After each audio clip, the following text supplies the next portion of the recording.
tiếng chuông, chiều buông theo khói sương, trầm hương nương gió đưa hương thơm toán ngát.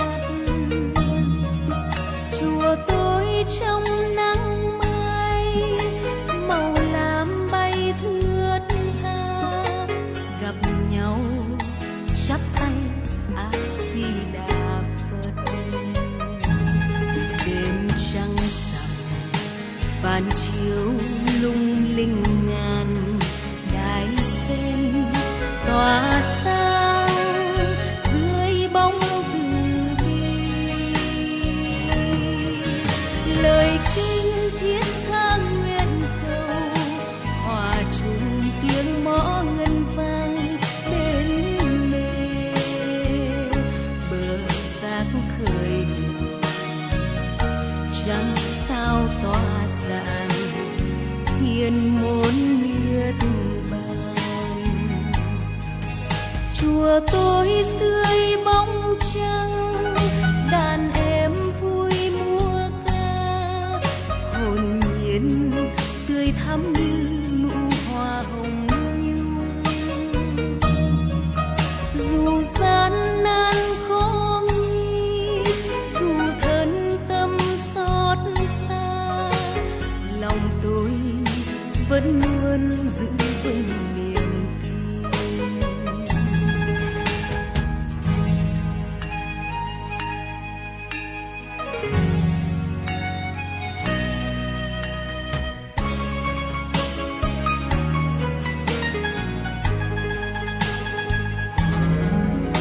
Dòng sông lam uốn quanh, đồng lúa bát ngát xanh.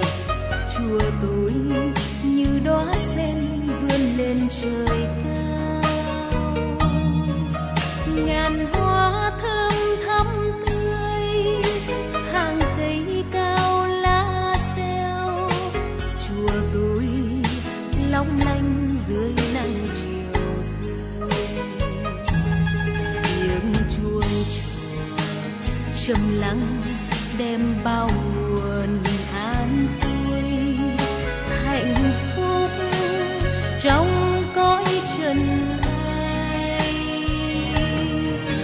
Chùa như ánh dương soi đường, lửa tiếng dưới ấm nơi nơi pháp luân, truyền ánh đạo vàng.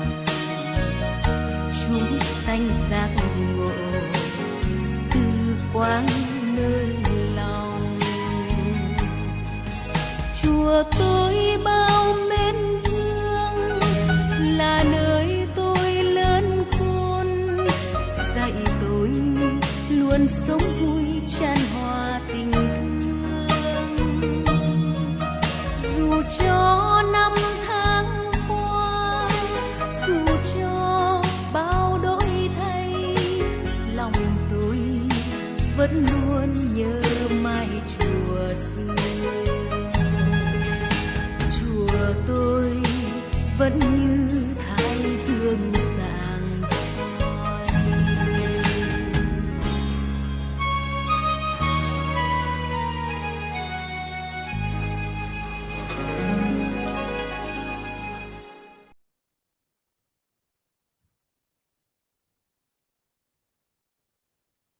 Kính lạy Đức Thầy Thích Ca Mâu Ni Phật, Mô Phật. Thì hôm nay cũng có duyên lành về Phật Pháp, cũng là ngày 17 tháng 4 Nhuần. Thì tôi cũng mới trở về Trà Vinh mấy ngày hôm nay. Thì có trụ trì Tịnh Xá Ngọc Trường đây có nhã ý thỉnh tôi đến để trao đổi với quý vị về pháp môn tịnh độ trong khóa tu Phật thất trong ngày hôm nay. Vậy thì trước khi đi vào bài giảng, tôi cũng xin cầu chúc cho pháp hội của chúng ta cũng như toàn thể pháp giới đều chống vãng sanh cực lạc và thành Phật đạo. Nam mô A Di Đà Phật. Thì quý vị biết rồi, thì cuộc đời luôn luôn nó là đau khổ. Mà cái gì làm chúng ta đau khổ? Vấn đề đó là vấn đề chánh. Thì Đức Phật tức là Thái Tử Siddhartha, lúc mà chưa thành Phật, Ngài cũng mang cái thân phận như chúng ta, tức là sanh, là già, là bệnh, rồi chết. Trước Đức Phật cũng vậy, mà bây giờ mấy ngàn năm về sau cũng thế thôi. Cái đó làm cho con người và những người có hiểu biết nhức nhối. Nhức nhối tức là đau khổ, không biết làm sao thoát nó.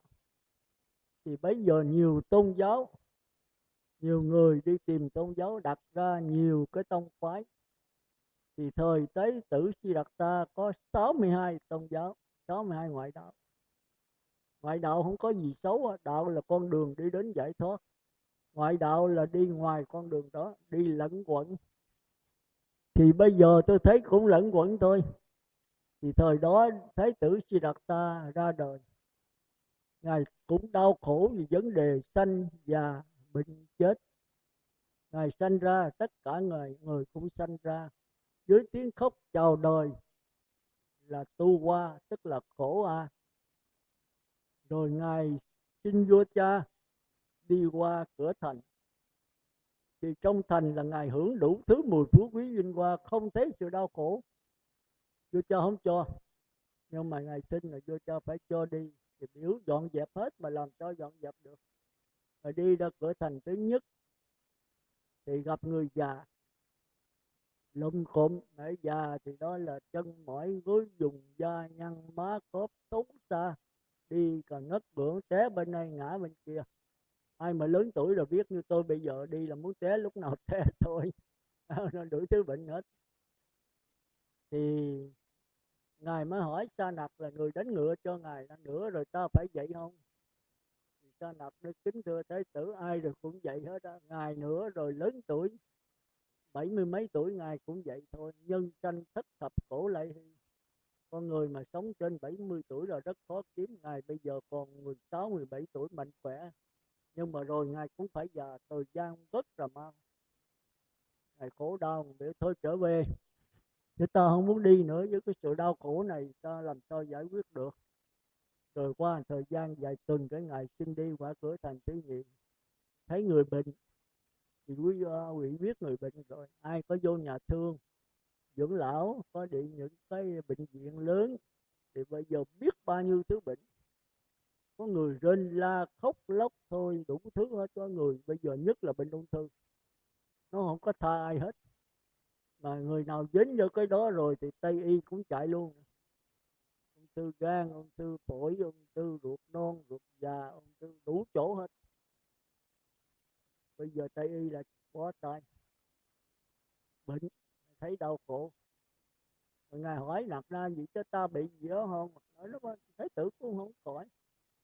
Rồi đi thấy mấy người chết. Người chết thì mấy ông mấy bà đi coi, nhất là ở đây có ban hội niệm. Chết thì nhiều mà có phước báo thì không nói, không phước báo thì rên xiết la lối kêu trời kêu đất. Trước khi chết thì ngũ quẩn chia ly, các thân tứ đại này phải tàn tạ. Thì Ngài thấy cái đau khổ quá, Ngài hỏi Sa Nặc rằng cái này cũng không khỏi đâu.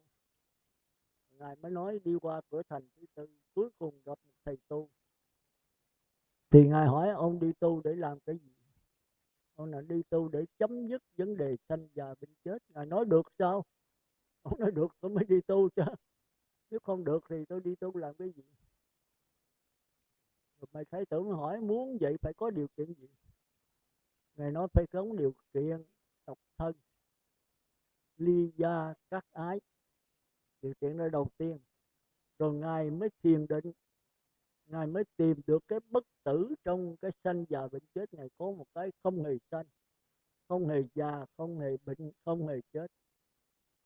Ngài nói vậy ta cũng phải đi theo con đường đó. Thì về từ đó là Ngài âu sầu. Ngài xin vua cha là được đi xuất gia, đi tu. Mà Ngài là con một, thì vua làm sao đồng ý được đi. Rồi cái ngai vàng này cha chết ai nối ngôi? Bây giờ con muốn bất cứ cái gì cha thỏa mãn con đừng đi tu. Nếu nó con xin nghe lời cha, con muốn có 3 điều thôi. Nếu cha thỏa mãn thì con xin ở lại. Bây giờ thì con lỡ sinh ra rồi, thì con phải già, phải bệnh, phải chết. Bây giờ 3 vấn đề này cha lại giải quyết giùm con. Làm sao cho con trẻ mãi đừng già, làm sao cho con khỏe mãi đừng đau, làm sao cho con sống hoài đừng chết. Cái đó không những là thái tử dẹp ta, mà cả tôi cũng vậy, cả quý ông quý bà đây ai cũng muốn vấn đề đó hết. Nhưng được hay không, chúng ta xin trả lời xanh lè rằng không được, không bao giờ được. Nhưng mà thái tử Siddhartha nhất định phải được.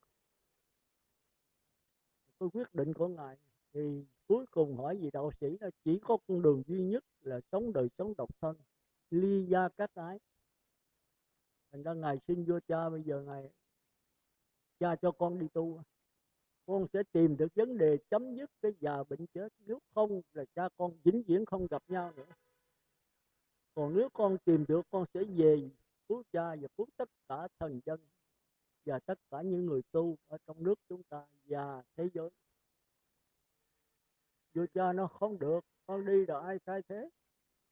Nhưng mà ngài cứ canh cánh bên lòng hoài, nó cứ cắn rứt, nó cứ nhấp nhánh ngài hoài. Ngài thấy khổ không thể sống đời sống như vậy nữa, trước bao nhiêu thần dân, biết bao nhiêu kẻ đau khổ đang rên xiết mà mình sống trên nhung lụa sung sướng này.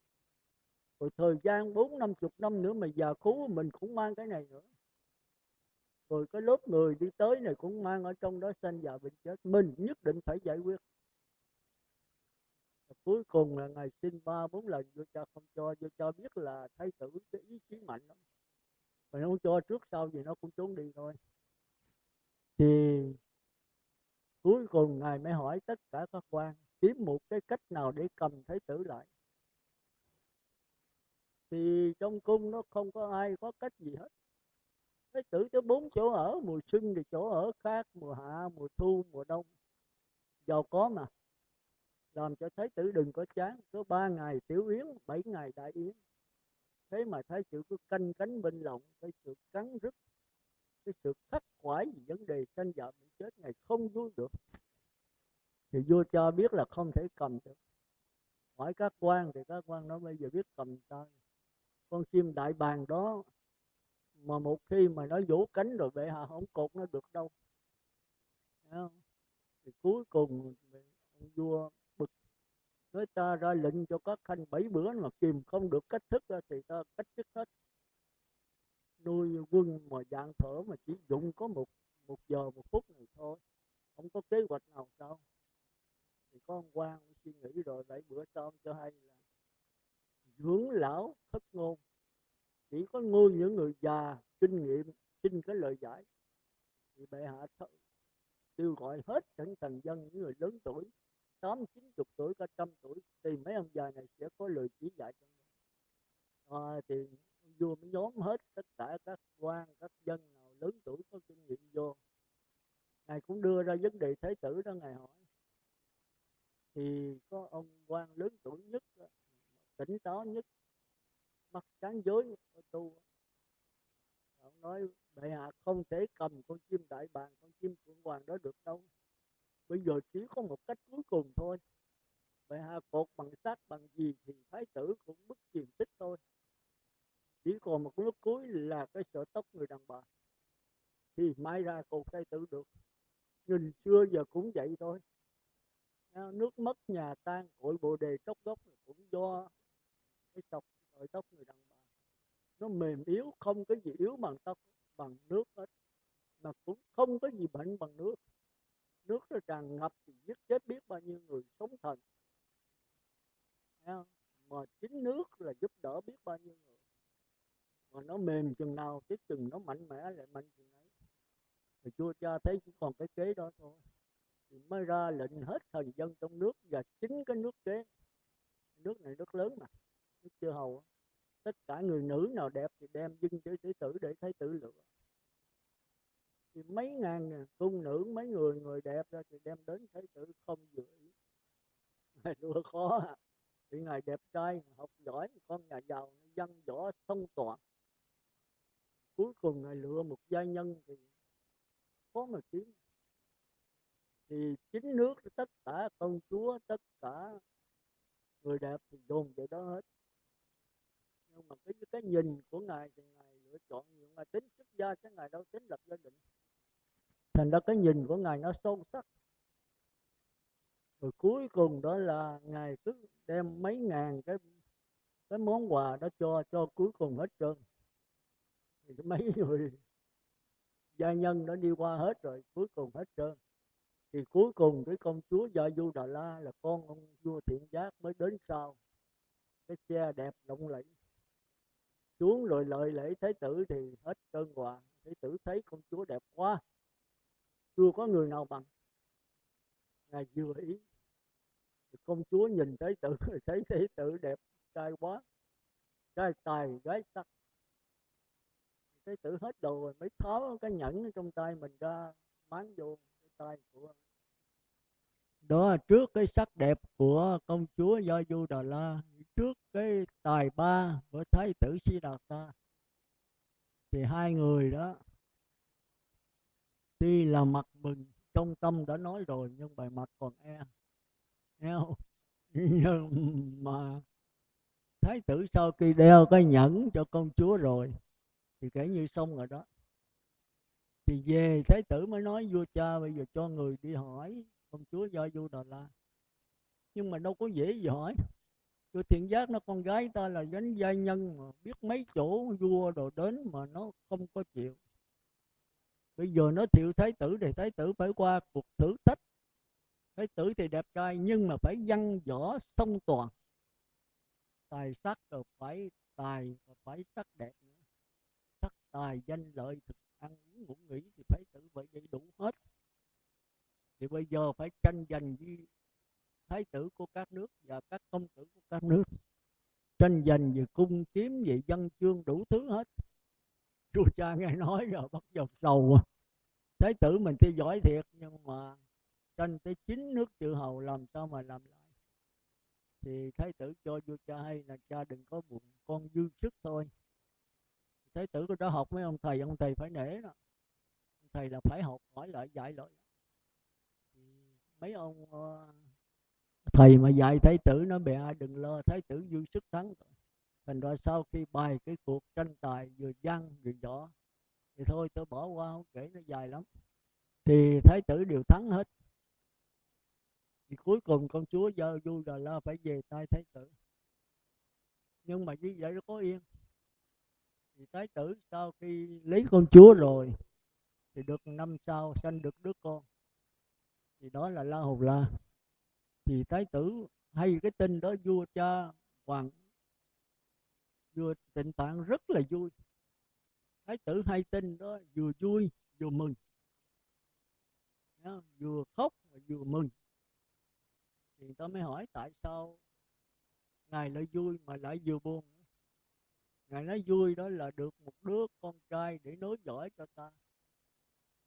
Rồi buồn đó là ta lại thêm một cái gông cùm xiềng xích nữa, trói cột. Đã Gia Du là trói rồi, bây giờ thêm đứa con cột nữa thì làm sao nhúc nhích được. Thì ngài nói nếu mà ở lại nữa thì chắc là công chúa làm cho 2-3 đứa nữa thì chết. Thì cuối cùng đó công chúa cứ theo sát ngài hoài. Ổng hở một cái bước chân thì ngài không có nhúc nhích, không đi đâu được hết. Thì vua cha sợ thái tử buồn mới là mở mở đại yến và mời các cung phi mỹ nữ đẹp muốn dụ cho thái tử thấy. Nhưng mà làm sao nguôi ngoai được cái con người mà nhất định phải tìm vấn đề sanh tử cho chúng sanh. Sanh tử là khổ nhất từ xưa giờ và mãi mãi về sau. Nếu không giải quyết được vấn đề đó là tất cả mọi người, cả chúng ta cũng không yên. Mình sanh ra đây để làm cái gì? Rồi chắc chắn rồi ai cũng phải chết. Rồi chết rồi còn lại cái gì? Cái đó ở đâu? Rồi nó đầu thai bằng cách nào? Rồi làm sao mà chấm dứt sanh già bệnh chết ngay trong cuộc sống này? Sáu mai tôn giáo tìm mãi không ra. Bây giờ ở đây Việt Nam mình cả thế giới cũng vậy, còn cũng có 62 tôn giáo. nào Phật giáo nè, Bắc Tông, Nam Tông, Phật sĩ nè, rồi lại Hòa Hảo nè, Cao Đài nè, Thiên Chúa nè, Tin Lành. Tin Lành cũng là 3-4 đạo, Tin Lành, Cơ Đốc, Tin Lành, Trục Lâm gì đó. Thiên Chúa cũng 3-4 thứ, còn Phật giáo là thôi. Nam Tông thì 19-20, Bắc Tông thì 20 mấy 30, cũng lợi còn hơn 62. Mà tu như thế nào có đúng chánh pháp không? Không. Tu bằng pháp gì? Pháp đối trị, cải sửa. Từ địa ngục lên ngạ quỷ lên súc sanh lên Atula, muốn được Atula nhảy giọt lên cõi người trời dục giới, giữa 5 giới, rồi nhảy lên 8 giới trời sắc giới, rồi nhảy lên 10 giới vô sắc, rồi lẫn quẩn không thoát được. Rồi thái tử Siệt Ta đi tìm đạo mới thấy là lẫn quẩn. Ngài đi tìm để tìm chấm dứt sanh già bệnh chết mà tìm không được. 6 năm tìm đạo, 5 năm khổ hạnh. Rồi cuối cùng là Ngài gặp ông Quốc Đầu Lâm Phất A La La, mà ông dạy cho vô sử xứ và phi tưởng phi vi tưởng. Ông ấy bà coi chả hiểu gì đâu. Cái này phải ngồi thiền cho dữ lắm mới hiểu được nó. Mà bây giờ thì thời buổi này đâu có ai thiền định sâu, không hiểu nổi. Thành ra đạo Phật đưa ra mà văn tư rồi mới tu. Văn là nghe, học hỏi nghe pháp như vậy. Nghe cái đó giống như con trâu ăn cỏ, mà ngày nó ăn nó để đó đâu có tiêu hóa gì. Rồi tối đó khi nào thanh tịnh yên lặng nó mới ọc ra. Như vậy đặng nó nhơi lại. Cái này mới quan trọng đó. Thành ra máu mũ thịt xương của nó là do cái nhơi này. Cái này là cái tư, tức là nghiền ngẫm suy tư để tìm con đường giải thoát. Mà nghiền ngẫm là phải nhờ có người giảng cho biết, có thầy sáng, có bạn lành, có giáo pháp rồi cho đúng đắn. Thì tôi bây giờ đó thuộc vị văn đó, giảng những cái khúc mắc, những cái khó khăn trong con người mình chứ không đâu hết đó. Nhưng mà đố quý vị thấy được, quý vị không thấy được. Nhưng mà khi tôi chỉ rồi, quý vị về ngồi thiền thì thấy ở trong con người này. Địa ngục cũng đây, ngạ quỷ cũng đây, súc sanh cũng đây, Atula người trời cũng đây, mà nhập lưu nhất dẫn lai A La Hán cũng đây, mà Phật tổ Như Lai cũng đây. Mà quý vị làm sao biết được? Không biết được nó thì cũng như là gửi tiền cho ngân hàng mà không nhớ thì con số không. Giống như chàng mà đi chưa ăn trong kinh Pháp Hoa, trên bộ áo là có hòn ngọc như ý mà không biết thì đi ăn mày. Thì mình bây giờ đang đi ăn mày đó. Còn Phật là người đã thấy được hòn ngọc đó rồi, muốn cái gì được cái này. Thì mình cũng bằng Phật, nhưng mà mình không nhận được thì mình làm là khất cái đi xin ăn thôi. Tới chừng nào có ai chỉ nhận được cái bất tử rồi thì bắt đầu mình bằng với Phật. Cái đó là khó. Mới nhận được bất tử làm sao nhận đây. Thì chúng ta phải tu pháp môn cải sửa trước. Chúng ta phải rành về nhập địa ngục, ngạ quỷ, súc sanh, Atula ngay trong con người này. Rồi chúng ta mới chuyển qua nhập lưu nhất nhãn lai cũng đó, nhưng mà có cái nhìn khác, có cái nhận thức khác, có cái hiểu biết khác. Cái hiểu biết kia là hiểu biết cải sửa, chuyển cái ác thành cái thiện, chuyển cái xấu thành cái tốt, rồi tốt rồi chuyển tốt hơn nữa, tốt hơn nữa rồi tốt hơn nữa. Cũng như bỏ cái xiềng cây thì qua cái xiềng sắt, rồi xiềng đồng, xiềng chì, xiềng thao, xiềng bạc, rồi xiềng vàng, thì vẫn là xiềng tới, nhưng mà phải qua cái đó. Từ cái xiềng vàng xiềng bạc con người mới thông minh, mới biết là cái lẫn quẩn dầu cho có lên gì cũng nằm trong cái xiềng thôi. Rồi từ đó phải thấy cho thật rõ, thì đây mới là đạo Phật. Đạo Phật là một sự thấy rõ chứ không có gì lạ hết. Mà thấy không rõ thì kêu là vô minh. Tôi nói thí dụ như bằng đêm chạng vạng 7-8 giờ tối, mình đi ngoài đường ở đâu đó, chạng vạng thấy mờ mờ, thì trên đường đó có một sợi dây. mà mày thấy không rõ thì mày phải la làng, hoặc là kiếm đèn pin rọi nó, hoặc là xách cây cây chuẩn bị đặng đập nó. Nhưng mà khi có đèn pin, có đèn rồi tới thấy là sợi dây, thì cái thấy rõ sợi dây đó là trí tuệ. Còn vấn đề lờ mờ không biết là sợi dây hay con rắn, đây là vô minh. Minh là sáng, vô là không, không sáng. Thì do cái vô minh này quý vị mang sắc thân này, do quý vị vô minh này quý vị mới ăn mặc ở bệnh sắc tài danh lợi, dính mắc vào nó, cho nó là có thiệt. Một khi quý vị ngồi thiền chiếu vào nó, quý vị thấy nó chỉ là năng lực, chỉ là hào quang, không có thật. Mà khi thấy rõ rồi quý vị đâu có dính mắc đâu. Không dính mắc là sao? Thì quý vị vẫn ăn, vẫn mặc, vẫn ở, vẫn bệnh, ăn ngon vẫn biết ngon. Nhưng mà cái biết là cái chánh. Ăn ngon là cái xác thân, cái lưỡi ngon, chứ cái biết không có ngon. Và ăn dở cũng là cái lưỡi biết cái dở, nhưng mà cái biết không có dở. Thì quý vị sống với cái biết là cái biết tỉnh thức rõ ràng, chỉ còn lại cái đó. Còn ăn ngon quý vị tưởng là thiệt, tôi ăn ngon thì chết. Có cái tôi, có cái tư tưởng phân biệt do đó thì quý vị dính mắc. Tôi là ai? Tôi là tư tưởng, tôi phân biệt có món này ngon, tôi ghiền nó, tôi dính mắc vào nó. Tôi muốn ngày mai ngày mốt có nữa, còn không có tôi mượn tiền tôi đi mua cho có được. Thì cái này là dính mắc. Dính mắc là vô minh không sáng. Còn nếu tôi biết nó từ ai lại gia thức phát hiện ra, từ năng lực, nó chỉ là điện tử, mà điện tử bắn ra thì nó chỉ là một cái luồng năng lực, không có thiệt. Mà nếu thấy vậy thì còn cái gì nữa? Thành ra chúng ta ghiền đó là do cái xã hội, do cái tập khí thói quen. Cha mẹ sanh ra có ông bà nào mà biết hút thuốc, biết uống rượu, biết cờ bạc không? Chắc chắn là không ai biết. Nhưng mà tại sao lớn có người lại ghiền xì ke, ghiền rượu, ghiền thuốc? Người nữ thì có nhiều người ghiền rượu nữa, ghiền cà phê. Bây giờ có nhiều người nhậu nữa. Người nữ á, ghiền tới bia, tới lon vậy đó. Cái đó ai dạy mình? Xã hội dạy mình. Thành ra cái hoàn cảnh rất là quan trọng đối với người tu. Phải gần thầy sáng, bạn lành, những người giữ giới. Thành ra cái chùa mới mở ra để cho Phật tử đến, để tụng kinh niệm Phật, để cho cái thức trong sáng. Thì ông thầy trụ trì phải chịu hết trách nhiệm khi mà Phật tử đến vậy. Trụ trì bê bối còn ghiền đủ thứ hết, thích đủ thứ hết thì chết. Sa đọa cả đống mà trụ trì phải chịu trách nhiệm. Thành ra người tu khó lắm à, không phải dễ đâu. Phải giữ giới cho thật kỹ. Thì cái giới này bảo vệ cho mình.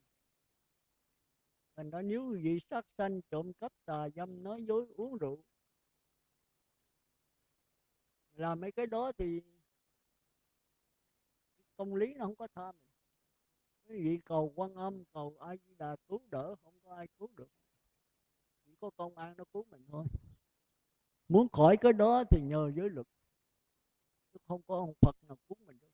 Giới luật nó che chở cho mình. Nếu mình không sát sanh, trộm cắp, tà dâm thì làm sao mà công an nó bắt mình? Như quý vị để cái xe ngoài đó mà cái xe nó biến mất, thì người lấy người mất đó, khổ vô cùng. Đi dành dụng số tiền lớn để mua chiếc xe 10 mấy triệu, giờ không cánh mà nó bay. Rồi người lấy nó yên không? Sợ công an nó theo dõi, nó truy nã bắt được là nó nhốt ở tù. Người mất cũng khổ mà người lấy cũng khổ, cả hai đều khổ. Thì cái giới luật nó giúp cho mình cái đó. Không trộm cắp, không lấy của không cho, mà trái lại còn bố thí nữa. Ví dụ người ta nghèo thì không có tiền, mình cho người ta, giúp đỡ người ta bệnh hoạn 1 triệu 2 triệu, người nhận được số tiền mừng không? Mừng vô cùng. Mình cho mình cảm thấy vui không? Vui. cả hai đều vui và hạnh phúc. Thành ra giữ giới nó rất lợi cho mình, lợi cho tất cả mọi người. Mà phá giới, phạm giới thì hại mình, hại tất cả mọi người, cả hai được khổ hết. Thành ra quý vị phải hiểu cái chỗ đó mà cố gắng giữ giới.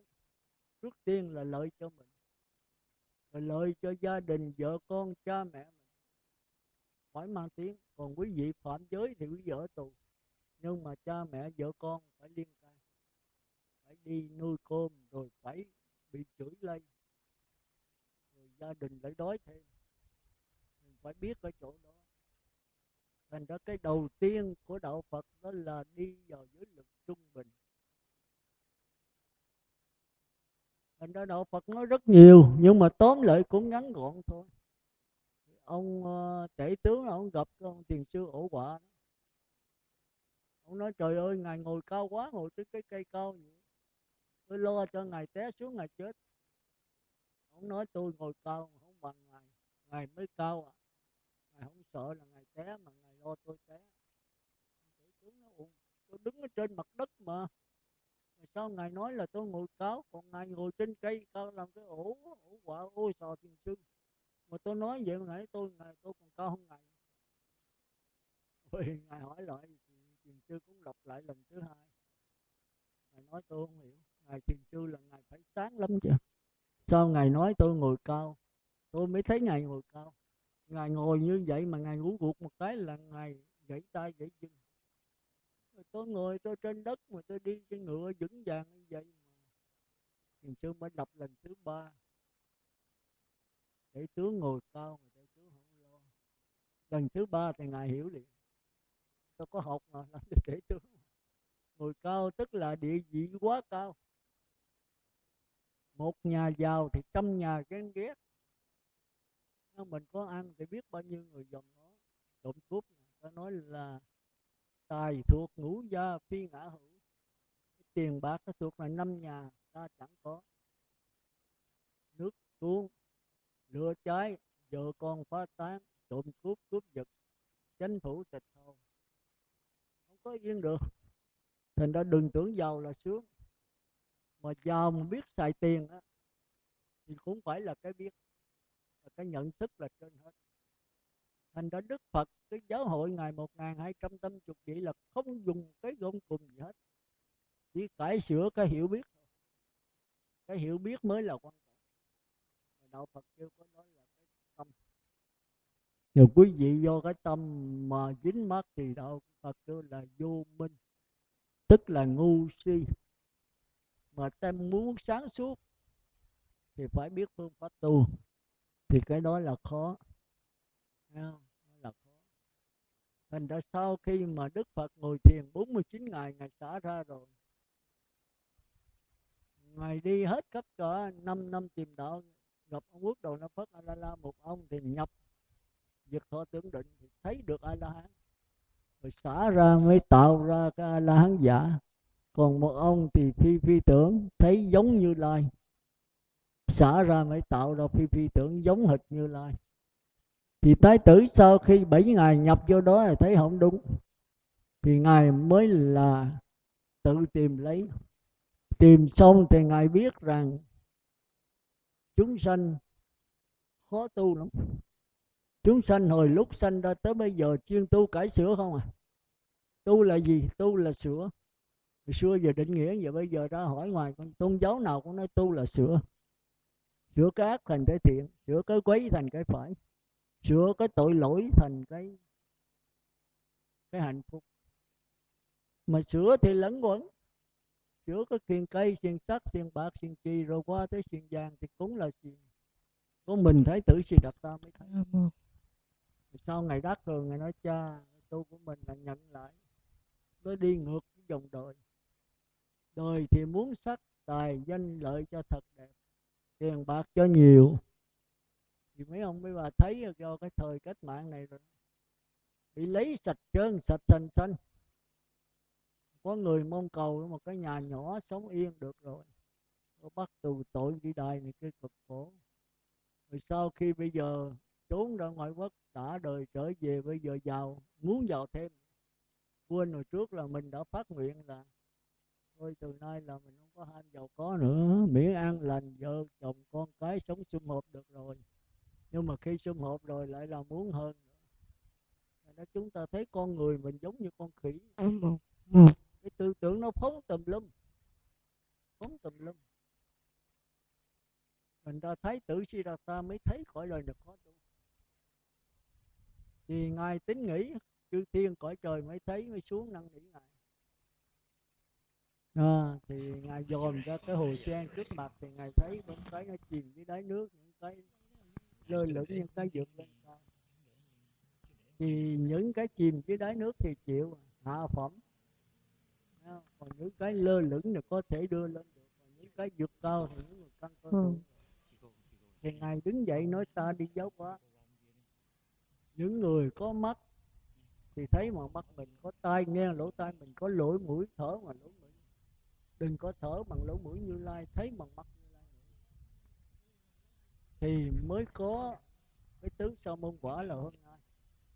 Thôi bây giờ tôi bắt đầu đi vào đạo Phật. Thì Đức Phật muốn rằng chúng ta thành Phật, nhưng mà bây giờ thành người trời không có thành Phật được. Người nào giỏi cách mấy cũng người trời, chứ còn muốn qua quả thánh đầu tiên là nhập lưu rất là khó. Thì Đức Phật quá từ bi, ngài nói nếu mà vậy thì thôi, ta chỉ một cái con đường vắn tắt, chỉ người trời có thể thành Phật được. Thì đó là cái pháp môn Tịnh Độ. Tất cả pháp môn của đạo Phật tự tu, tự chứng, tự ngộ, không có nhờ tha lực thì đi không nổi. Chính là đó tôi đi Thiền Tông không à.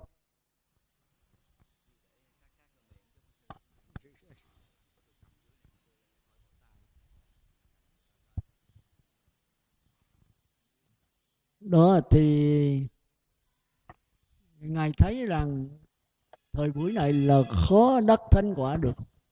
Chính rồi đó tôi cũng tu Thiền Tông, nhưng mà nhận cái bất tử đó cả một vấn đề. Chúng ta tu cải sửa không à, mà chúng ta biết cải sửa đó thì đắc quả sanh lên cõi trời, làm chủ cái quả địa cầu này, làm chủ cả tam giới, tức là phi phi tưởng, là tương tự Như Lai. Mà so với quả nhập lưu, thua nhập lưu, không bằng một cái lai của nhập lưu. Thành ra được sanh lên cõi trời, được thống lãnh cõi đất, được chủ trì võ trụ. Quả nhập lưu là tối thắng, vượt lên hết. Mà thời buổi này làm sao đắc nhập lưu? Muốn đắc nhập lưu quý vị phải qua nhị thiền, mà bây giờ sơ thiền quý vị làm còn không nổi. Niệm Phật đếm từ 1 tới 10, niệm Phật khỏi đếm, chưa qua đạo Phật được đâu. Khỏi cần niệm Phật nữa, trong ai lại gia nó ra. Quý vị lắng nghe, quý vị tống nó vô mà nó tràn ra, tống vô nó tràn ra, không có gì xen tạp hết. Thì cái này mới là cõi trời nhị thiền của sắc giới. Còn qua cái nhập lưu còn xa, nhưng mà cái từ bi của Phật Thích Ca. Bây giờ các ông cứ phát nguyện đi, nhờ A Di Đà tiếp dẫn về cõi cực lạc thì quý vị nhập lưu chắc chắn.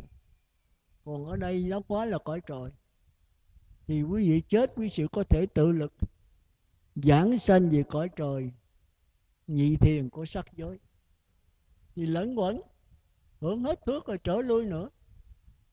Rồi quý vị nếu mà cố gắng tu rồi lên tam thiền, lên tứ thiền, rồi qua hư không vô biên, thức vô biên, lẫn quẩn, so với nhập lưu không có bằng cái lai nào hết. Bây giờ làm sao quý vị đi đó được? Mà A Di Đà có phát 48 lời nguyện, coi lại 48 lời nguyện A Di Đà.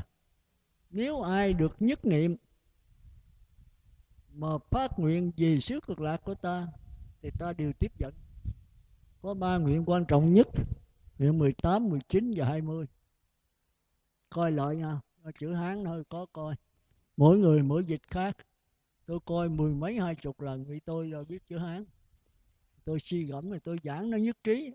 Cho 3 cái nguyện này giảng trật lất tùm lum hết. Thì 18 là tu thuần tịnh độ theo cái giảng của tôi. Cái văn thì nó cũng là vậy thôi, nhưng cái cách giảng là mỗi người do cái tu thiền của mình mà nhìn thấy sâu hay không sâu.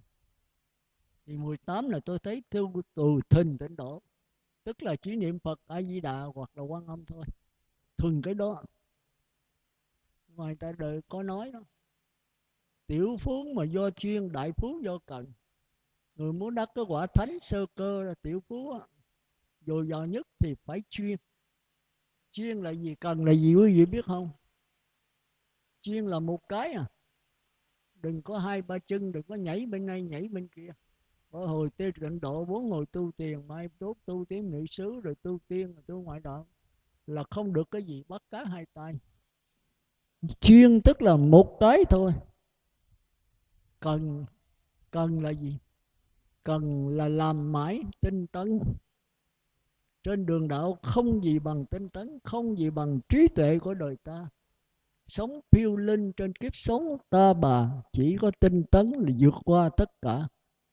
Chuyên đó thì sẽ giảng sanh và hạ phẩm, cần đó thì có thể dọt qua trung phẩm.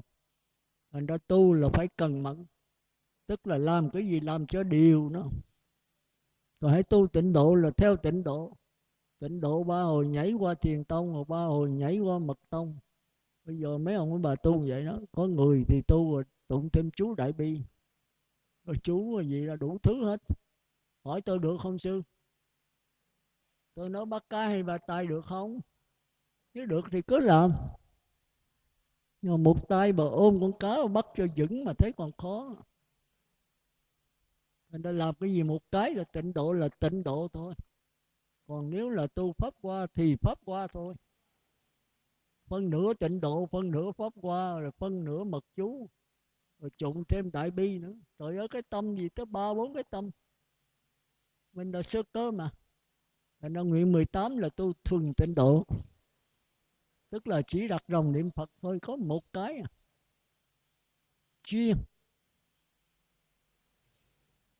Rồi phải cần nữa, tức là liên tục hoài, một đêm 3 thời 4 thời, còn không thì 2, còn không thì 1, còn có bữa niệm bữa không. Tu 1000 năm cũng không đi đến đâu hết. Làm hoài thì nhất niệm thôi. Nó còn ngu quá sư, cái tu Phật không có ngu khôn gì hết. Mà ai bền là thắng à. Cái bền là mấy gì khó làm. Hỏi bạch sư làm sao bền sư? Tôi cười. Tôi nói hỏi cô chứ con hỏi tôi. Giờ cô té cô nằm dạ luôn hay cô ngồi dậy? Nếu con ngồi dậy mà hỏi tôi làm sao ngồi thì tôi đầu hàng. Ngồi thì ngồi, không ngồi thôi chứ. Cái làm sao mà hỏi tôi ngồi làm sao? Nó không có thể nói được. Thành ra con người muốn giảng sanh là cái ý chí phải thật mạnh. Con đường tu nó đủ thứ khảo hết. Mà tu mà khảo cao như núi thì ý chí tôi phải cao hơn núi. Cái tu mà khảo rộng như biển, ý chí tôi phải lớn hơn biển. Thì con người này mới có thể tu được. Mà không những tu bất cứ làm cái gì mà không có ý chí là không làm gì nên thân. Thành ra ông Dương Nhân Minh nói đó, người không chí như thuyền không lái, như ngựa không cương. Tôi dạt lông bông không ra thế nào cả, không ra đám ôn gì hết, cuối cùng không thành cái gì hết. Đó là cái nguyện thứ 18 mà tôi thấy là Phật Thích Ca này thương chúng ta. Còn nếu mình không tu thuần tịnh độ thì có thể tu một cái khác. Thiền tông, bên sắc tệ, tu tiên, tu yoga được. Mà phải chuyên một cái nữa thôi. Phải hơi thở là hơi thở không, rồi yoga luyện yoga không, rồi cho nó nhất niệm. Nhất niệm rồi phát nguyện con không muốn về cõi trời. Con tự lực có thể chết con về cõi trời mà con không muốn. Thì đó là hưởng phước báo thôi. Con muốn là con làm sao về với Phật mà con đắc thánh quả. Vì cái đức của Phật lớn lắm. Chúng ta thấy hồi xưa đó, ai mà gặp đức Phật một lần là đắc quả nhập lưu rồi. Còn bây giờ quý vị gặp tôi 1000 lần cũng chưa nhập lưu được. Bởi vì tôi cũng không chắc là đắc nhập lưu. Còn cái đức Phật lớn lắm. Mình như thấy cái chàng vô não nó giết 999 người. Thì nếu không gặp Phật Thích Ca, ông đọa địa ngục cầu mấy trăm ngàn kiếp. Mà gặp Phật Thích Ca đắc quả láng ngay trong kiếp đó. Chúng ta biết cái đức của Đức Phật là quá trời. Thành ra xin Phật hiện thế gian, cầu xin Tam Bảo cứu an muôn loài. Không có Phật thì quả địa cầu này chao đảo hoài. Thành ra từ ngày tịch tới đây mới có 2.000 mấy trăm năm mà cái thế giới này là muốn tan nát rồi.